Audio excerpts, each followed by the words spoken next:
there is an unconscious belief in the mind also. If I complain enough about something, even if it's only mentally, but especially out aloud, if I complain enough, it's going to change eventually. That somehow it works. If I just show how unhappy I am, then God or the universe or somebody is going to do something about it. So many adults believe what little children sometimes find. When they become really unhappy and start screaming, then they get attention by their parents. What's wrong? Before they didn't get any attention, but when they go, I want this, and the mother or father comes, what's wrong? I want this. No, you can't have it. I want this. No. Okay, here it is. And now they've learned a very important lesson, their mind, and that lesson is unhappiness works.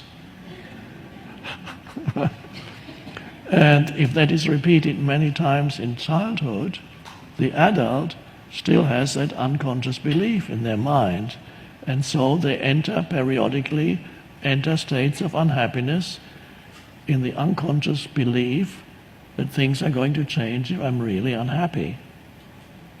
Now, it might work while you're a little child, because your parents can't stand the screaming anymore, so they give you what you want. Some adults never figure out that unhappy states do not work when they're adults, and they continue to practice what they learned as little children for the rest of their lives, never realizing that it doesn't work.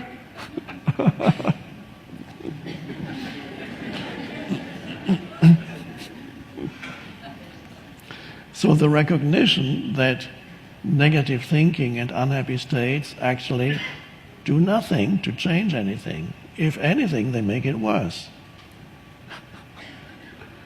So if there's enough awareness and you can suddenly look at that, and then you can ask yourself from the deeper perspective of awareness, do I want to continue to think these thoughts?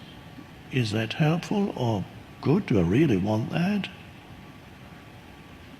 What is it doing? What would it be? How would I experience this situation without it? So you can, as awareness comes in, choice comes in. And then there are moments when you may be able to step out and just be present, and the negative mental emotional stream subsides, but it's not gone yet, because you don't get rid of it that easily. A few moments later, another thought comes into your head, and immediately a new train of negative thinking starts. And you can feel the pull of it. It can be very, very strong, especially if it's been in your life for a long time. You feel the pull of negative thinking. Come this way. This is so familiar. This is where you belong. This is who you are. And then you need the awareness. So you can't fight the negative states, because that's another negative state. But you can be aware and see its futility, and ultimately see also how that you are addicted to it. But when you see it, you're not completely addicted anymore. You're only completely addicted when you don't see it. When you see it, you are the awareness.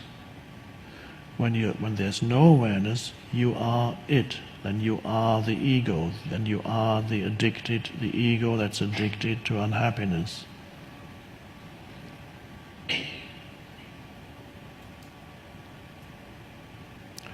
So it's important, by the way, as I just mentioned, little children, if you have a small child, to give attention to the child, not wait for the child to go into a screaming state or some other negative tantrum, and then give the child attention.